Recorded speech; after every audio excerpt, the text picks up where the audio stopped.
nom du Père et du Fils et du Saint-Esprit. Ô Seigneur, envoie ton esprit qui renouvelle la face de la terre. Évangile de Jésus-Christ selon Saint Jean. En ce temps-là, Jésus disait à ses disciples, « Quand viendra le défenseur que je vous enverrai d'auprès du Père, lui, l'Esprit de vérité, qui procède du Père, il rendra témoignage en ma faveur.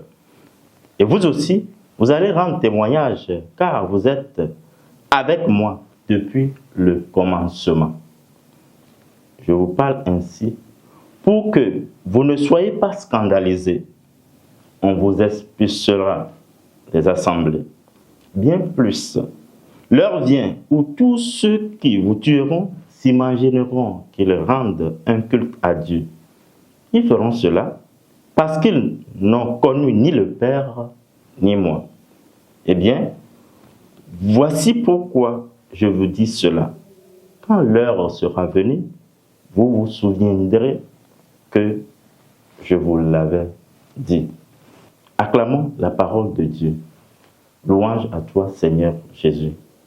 Nous sommes au lundi 11 mai 2026, 6e semaine de Pâques.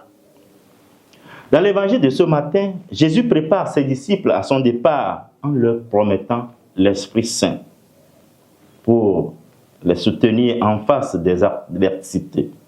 En effet, après sa passion, mort et résurrection et les séries d'apparitions, le Christ veut demeurer avec ses disciples pour toujours, pour ne pas laisser ses disciples orphelins dans le désarroi, dans le découragement et de sa séparation physique. Ensuite, pour la poursuite de son œuvre d'évangélisation, il leur laisse une promesse, la venue du défenseur, du Saint-Esprit.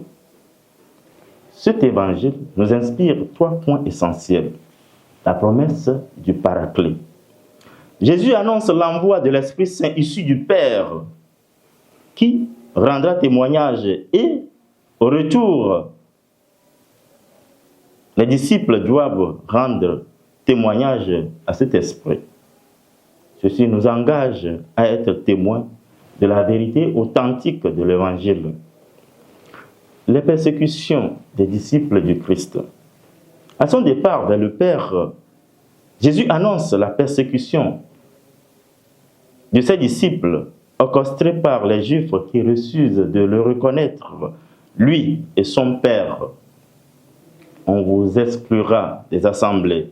Ils vous tueront en s'imaginant rendre culte à Dieu.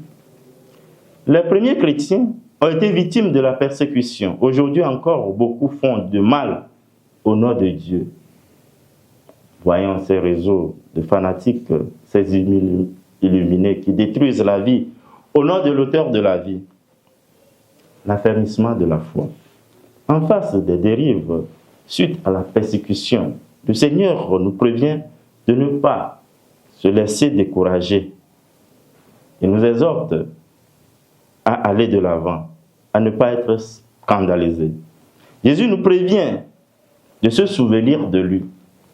Il nous recommande de ne pas se scandaliser. Demandons au Seigneur une foi vivante, nourrie et agissante pour témoigner et avancer au large dans les adversités, les persécutions de tout genre.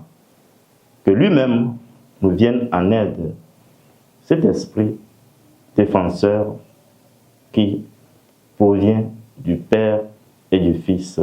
Amen. Au nom du Père et du Fils et du Saint-Esprit. Amen.